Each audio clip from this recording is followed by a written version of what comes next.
दिल्ली देश में तेजी से गहराते जल संकट, जल संरक्षण और पानी के बेहतर प्रबंधन को लेकर नई दिल्ली के इंडिया इंटरनेशनल सेंटर में राष्ट्रीय जल संगोष्ठी का आयोजन किया गया। व्हाइट डॉल्फिन मीडिया ने इंडियन PSU.com के बैनर तले आयोजित इस महत्वपूर्ण संगोष्ठी में पर्यावरण विशेषज्ञों, शिक्षाविदों, नीति विशेषज्ञों, सार्वजनिक क्षेत्रों की कंपनियों के प्रतिनिधियों, पत्रकारों और सामाजिक कार्यकर्ताओं ने एक मंच पर आकर जल संकट का समाधान पर गंभीर मंथन किया। संगोष्ठी का मुख्य संदेश साफ रहा कि पानी केवल प्राकृतिक संसाधन नहीं बल्कि जीवन, विकास और आने वाली पीढ़ियों की सुरक्षा का आधार है। वक्ताओं ने जल संरक्षण को सरकारी आयोजनों तक सीमित रखने के बजाय जन भागीदारी और स्थान स्तर पर लगातार प्रयास करने का आवश्यकता पर जोर दिया। ये तो नहीं, इतना पेसिमिस्टिक नहीं हूँ मैं नहीं कहूँगी कि कोशिशें नाकाम हैं। कोशिशें हम कर रहे हैं, काफ़ी कोशिशें हैं। जो आज जिनको अवार्ड मिला है उनका काम देखिए, ऐसे बहुत सारे और भी संस्थाएं, लोग हैं, सरकारी भी है, एफर्ट्स हैं, बट जितना हमको करना चाहिए उस लेवल तक ये हो नहीं रहा है। और जब तक हम पानी ज़्यादा, ये बैंक बैलेंस जैसे है, जब तक हम ज़्यादा यूज़ करेंगे और कम कंजर्व करेंगे तो ये हमको दिक्कत आएगी। But I think we need to acknowledge कि ये एक दिक्कत है, ये एक प्रॉब्लम है। इस समस्या को हमको मिल के, जैसे कईयों ने बताया कि कम्युनिटी को साथ लेके, लोगों को साथ लेके हम इसका समस्या हम जरूर निकाल सकते हैं। नहीं देखिए, उसमें क्या है कि ये एक बहुत नायाब सा इनिशिएटिव है जो कोल इंडिया लिमिटेड और उसकी सब्सिडीज ने लिया है।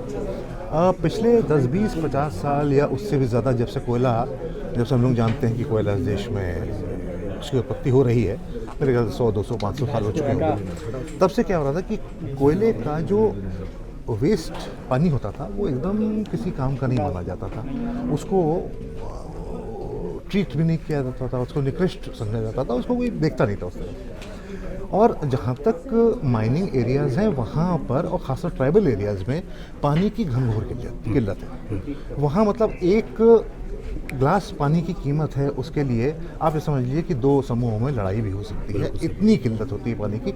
हम शहर में जो लोग हैं हमें शायद उसके बारे में मालूम भी नहीं, हम कल्पना नहीं कर सकते हैं। तो हुआ क्या कि इस बार कोल इंडिया लिमिटेड ने एक नायाब पहल की जिसमें उन्होंने कहा कि वो जो सो कॉल्ड वेस्ट वाटर था उसको हम पोर्टेबल ड्रिंकिंग वाटर में कन्वर्ट करेंगे और इसका नाम रखेंगे कोल नीर। इसका जो प्लांट लगेगा उसकी पूरी कॉस्ट कोल इंडिया लिमिटेड उसकी सब्सिडीज बेयर करेंगे और इस प्लांट को बना के महिलाओं के लोकल सेल्फ हेल्प ग्रुप्स को दे देंगे कि आप इसका पानी इससे बनाओ, पोर्टेबल वाटर बनाओ, पैक करो और बेचो इन द सेंस कि जो मशीन का खर्चा है, जो बॉटलिंग का खर्चा है, जो सफाई खर्चा है, वो खर्चा केवल निकालना है। वही सेल्फ हेल्प ग्रुप्स को, कोल इंडिया को इससे कुछ नहीं मिल रहा है। कोल इंडिया के लिए ये एक CSR एक्टिविटी है। देखिए, जैसा कि हमारे देश के यशस्वी प्रधानमंत्री जी की सोच है कि 2047 तक हमें विकसित आत्मनिर्भर भारत की तरफ बढ़ना है, तो इसी श्रेणी में हमारे देश के अपने माननीय कोयला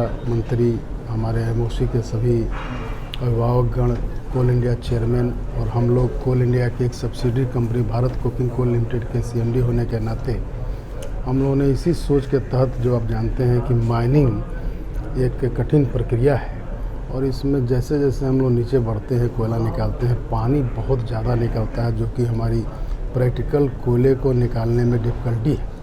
तो इस पानी का जो पहले हम लोग निकाल करके बाहर उतना उसका यूज नहीं हो पाता था, उस पानी से हम लोगों ने जैसे कि ड्रिंकिंग वाटर बोटलिंग प्लांट का स्थापना करके अभी मात्र 1 महीना भी नहीं हुआ होगा, इसका हमने उत्पादन शुरू किया है। और ये ख़ास बात इसमें ये है कि ये अंडरग्राउंड पानी है और अंडरग्राउंड के पानी में मिनरल्स काफ़ी रहते हैं और अभी तक जितने भी बोटलिंग प्लांट या बोटल्स पानी वाली आती हैं उसमें सरफेस वाटर का यूज किया जाता है। तो उस सेंस में हमने इस जो पानी एक तरह से वेस्ट हो रहा था अंडरग्राउंड या ओपन कास्ट माइंस का, उसको एक नई पहल हम लोगों ने BCCL ने शुरू की है और अपने इन हाउस सारे पानी की खपत इसी से भी हम कर रहे हैं और धीरे धीरे इसका विस्तार करें।